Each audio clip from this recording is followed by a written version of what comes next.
जय सनातन मित्रों, जैसा कि हम पिछले 1 सालों से कह रहे हैं, आप सब तो मेरे बारे में खैर जानते ही हो। मैं विपिन पांडे, सनातन सेना संचालक, कानपुर नगर से।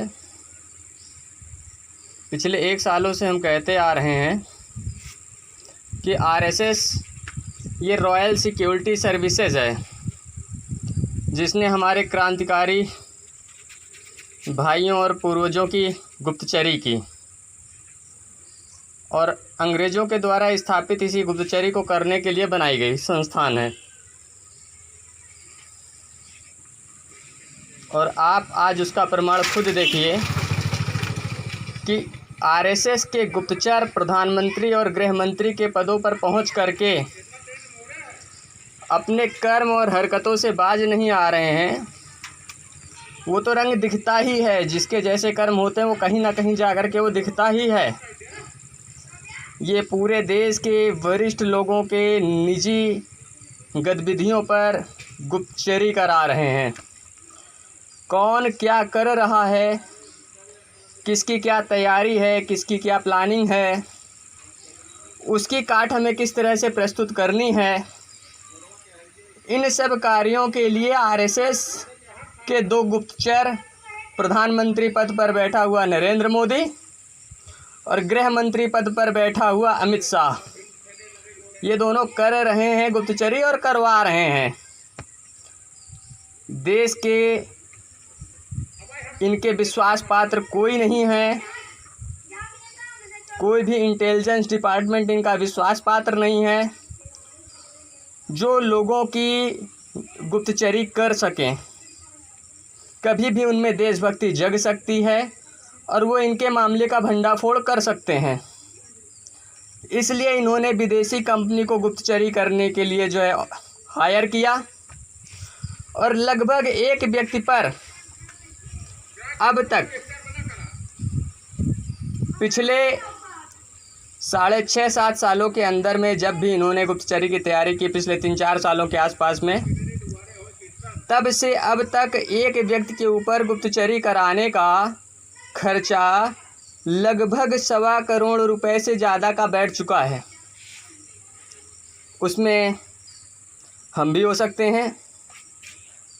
अगर आप देश के खास और वरिष्ठ कार्यकर्ता हो, देशभक्त हो, चाहे आप किसी भी राजनीतिक दल से संबंध रखते हो, किसी भी पत्रकारिता के संस्थान से संबंध रखते हो, या किसी भी विशेष संस्थान से संबंध रखते हो, या एक आप स्वतंत्र देशभक्त कार्यकर्ता हो, आप स्वतंत्र समाजसेवी हो, आप पर भी ये गुप्तचरी करा रहे होंगे और आपकी प्लानिंग्स और तैयारी को तोड़ने के लिए या आपकी निजी सूचनाएं कलेक्ट कर रहे हैं और आपको निजी तरीके से या किसी भी तरह से नैतिक अनैतिक रूप से फंसाने के लिए षड्यंत्र रच रहे हैं। आपका, हमारा, सभी देशभक्तों का पॉलिटिकल मर्डर करने के लिए ये रॉयल सिक्योरिटी सर्विसेज, जो ब्रिटेन की गुप्तचर एजेंसी का अभिन्न अंग है, वो आरएसएस तैयारियां कर रही है। हमारा स्वागत है आरएसएस के लिए, जो उसको करते बने, उसके गुप्तचरों को करते बने। मेरे खिलाफ स्वेच्छा से करें। ध्यान रखें, मैं स्वयं हिंदू नहीं हूँ, मुस्लिम नहीं हूँ, क्रिश्चियन, सिख, जैन, बौद्ध, ये सब जितने भी मानव निर्मित धर्म ढोंग हैं, इनसे किसी से भी मेरा वास्ता नहीं है। मैं सनातनी हूँ। मेरे अनुयायी, मेरे समर्थक कोई भी हिंदू नहीं है, मुस्लिम नहीं है, क्रिश्चियन नहीं है, जैन नहीं है, बौद्ध नहीं है, किसी भी मानव निर्मित धर्म ढोंग से संबंध नहीं रखते हैं। सभी सनातनी हैं। मेरी व्यवस्था सनातन परंपरा के अंतर्गत है और मेरे समर्थकों की व्यवस्था सनातन परंपरा के अंतर्गत है, जिसको स्वयं भगवान संचालित करते हैं। भगवान ने कहा मैं समय हूँ। तमाम अंधभक्तों ने कोशिश किया जानने की मेरी प्लानिंग क्या है, मेरी तैयारी क्या है, मैं आगे किसे प्रमोट करूँगा, किसे आगे बढ़ाऊँगा, क्योंकि मैं लोगों के बीचों से अच्छे और ईमानदार लोगों का चुनाव करते हुए सनातन परंपरा को उत्थान देने का कार्य कर रहा हूँ और जनहितकारी लोगों को, अच्छे लोगों को समाज में, राजनीति में आगे बढ़ाने का भी कार्य प्रयास कर रहा हूँ, भगवान की स्वेच्छा के लिए, भगवान की इच्छा के लिए, भगवान की प्रसन्नता के लिए, भगवान के कार्यों के लिए, जिससे कि भगवान अपने अच्छे लोगों के द्वारा, अपने भक्तों के द्वारा, अपने प्रियजनों के द्वारा, अपने ज्ञानियों के द्वारा देश को, समाज को, सनातन परंपरा को उचित दिशा देकर संभाल सकें। बहरहाल मैं भी एक कृषक हूँ, मैं एक संपादक भी हूँ, मैं समाज सेवी भी हूँ, तपस्वी भी हूँ, भक्त भी हूँ और जगत गुरु बनने का वरदान मुझे दुर्गा जी ने दिया है। जिनका मैं मार्गदर्शन करूँगा, जिनको मैं संरक्षण दूँगा, उनके लिए मैं गुरुवत होऊंगा। जो मेरे अनुसार धर्म, मर्यादा, संस्कार, समाज, परिवार और सनातन परंपरा का संचालन करेंगे, सनातन परंपरा के अनुसार और भगवान की प्रसन्नता के लिए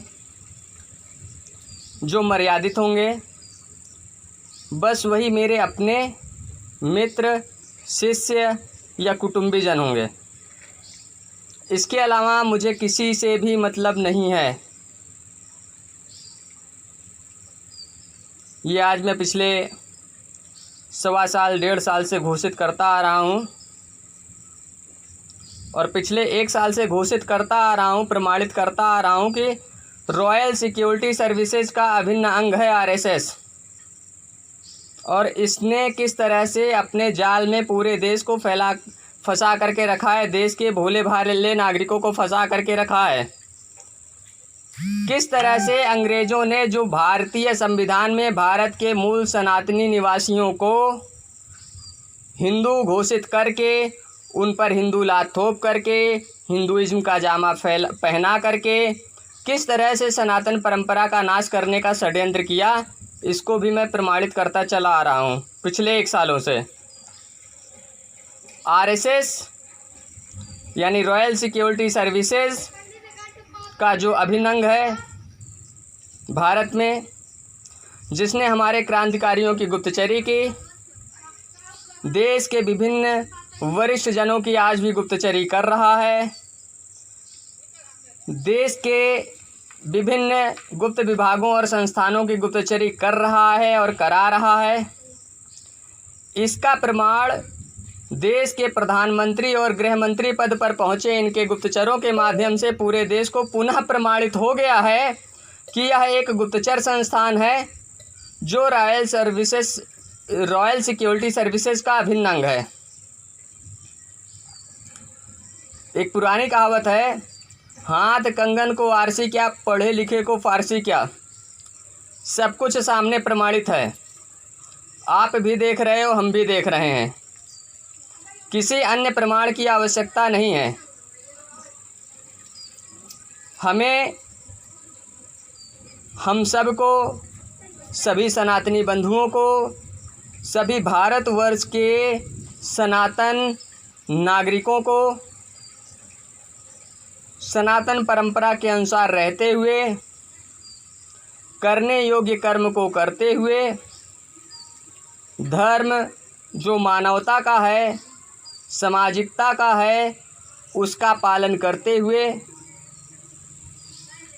समाज और देश के मानवता के उत्थान के लिए कार्य करते हुए, भगवान की प्रसन्नता के लिए कार्य करते हुए, परमार्थवादी जीवन जीते हुए इन सभी षड्यंत्रकारियों का नाश करने के लिए भगवान की शरण लेने की अब ज़रूरत आ चुकी है।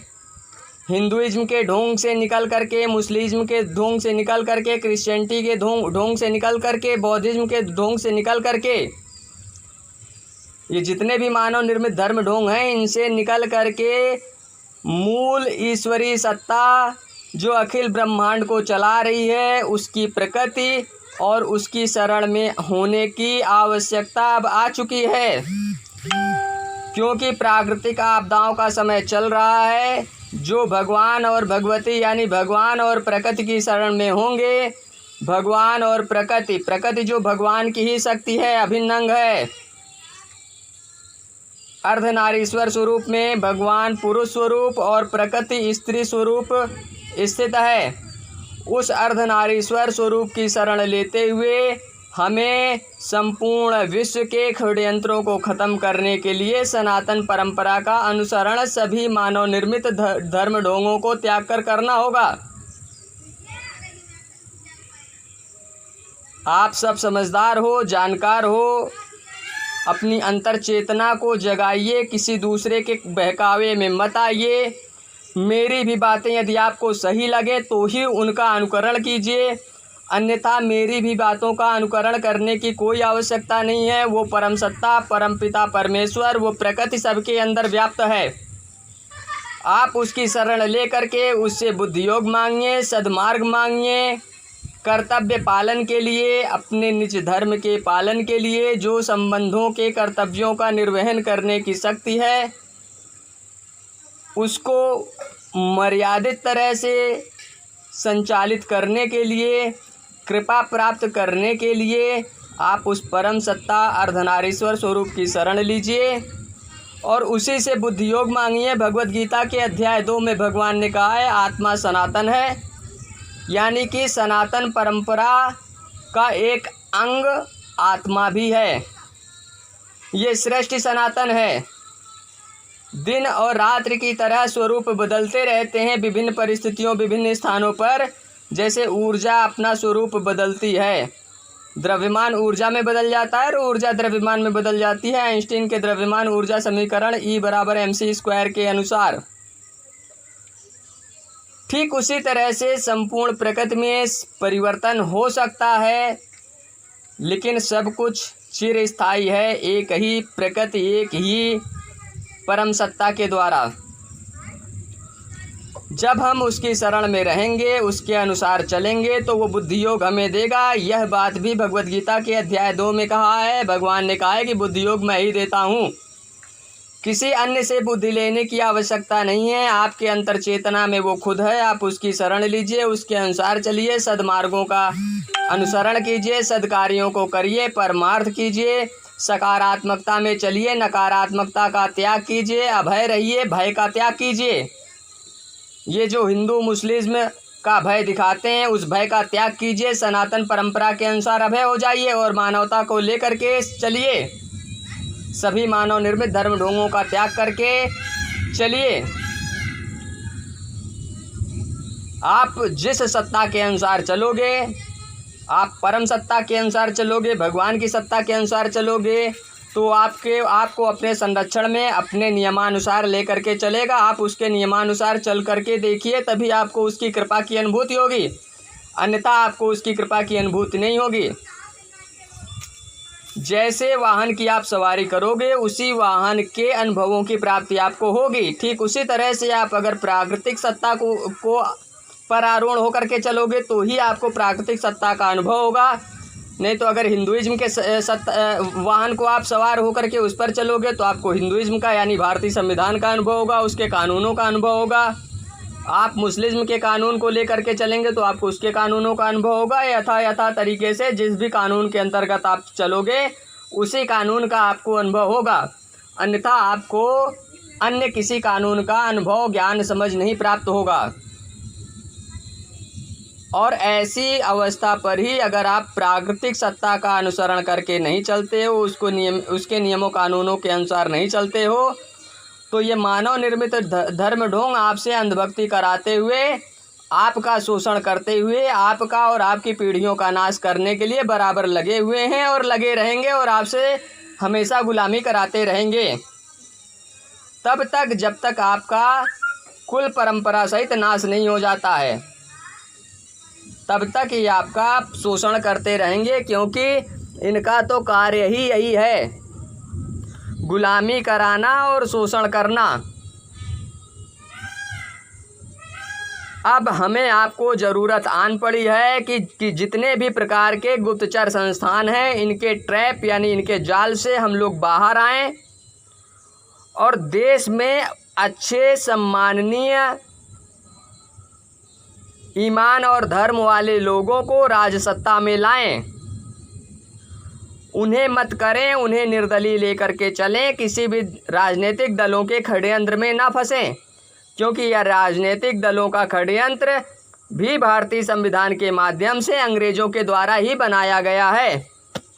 ये एक बहुत बड़ा षड्यंत्र है, जिसको जानने के लिए आप मेरी फेसबुक टाइमलाइन और फेसबुक के ग्रुप्स से ये सारी जानकारियाँ प्राप्त कर सकते हो। मेरे मोबाइल नंबर्स के द्वारा फेसबुक पर सर्च करके मेरी टाइमलाइन और मेरे ग्रुप्स की प्राप्ति कर सकते हो। मेरे मोबाइल नंबर है 9129474896 और दूसरा नंबर है 9616174896। पहला नंबर 9129474846 और दूसरा नंबर है 9616174896। इन्हीं फ़ोन नंबर्स के द्वारा आप मेरे यूट्यूब चैनल्स को भी सर्च करके उन्हें सब्सक्राइब करके उनसे जुड़ सकते हो, जानकारियाँ प्राप्त कर सकते हो।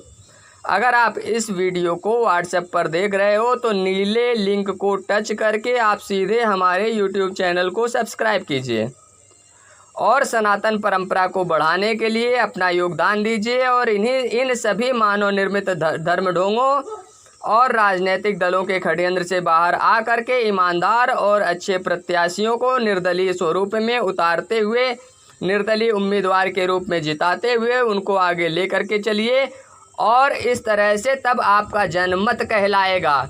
अन्यथा राजनीतिक दलों के अंतर्गत आप जिन लोगों को चुन करके भेजते हो वो अपनी राजनीतिक दलों के षड्यंत्र के अनुसार कार्य करते हैं। उनके द्वारा किए गए कार्य जनमत के कार्य नहीं होते हैं। वास्तविक जनमत के कार्य वो होंगे जब आपके द्वारा सभी निर्दलीय उम्मीदवार चुन करके सभी विधानसभा और लोकसभा, विधान परिषद और राज्यसभा में जब आपके उम्मीदवार निर्दलीय प्रत्याशियों के रूप से होकर के पहुँचेंगे तो उनके द्वारा दिया गया मत आपका निजी मत कहलाएगा। अन्यथा आपने राजनीतिक दलों के कैंडिडेट्स का चुनाव किया तो वो राजनीतिक कैंडिडेट्स उन राजनीतिक दलों के आधार पर, उनके षड्यंत्रों के आधार पर जन कार्यों को करते हैं, जनहित के कार्यों को नहीं करते हैं, सिर्फ निजी स्वार्थ पूर्ति के कार्यों को करते हैं।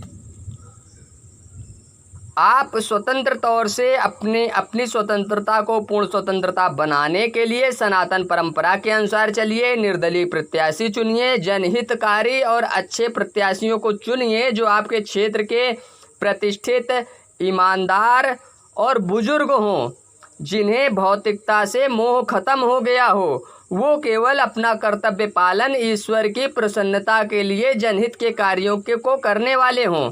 ऐसे लोगों का चुनाव करिए और अपने समाज, देश, परिवार और श्रेष्ठ सनातन परंपरा को आगे बढ़ाने का कार्य करिए। इन्हीं शब्दों के साथ मैं अपनी वाणी और सत्संग को विराम देता हूँ। शीघ्र ही अगले वीडियो में जल्द मुलाकात होगी।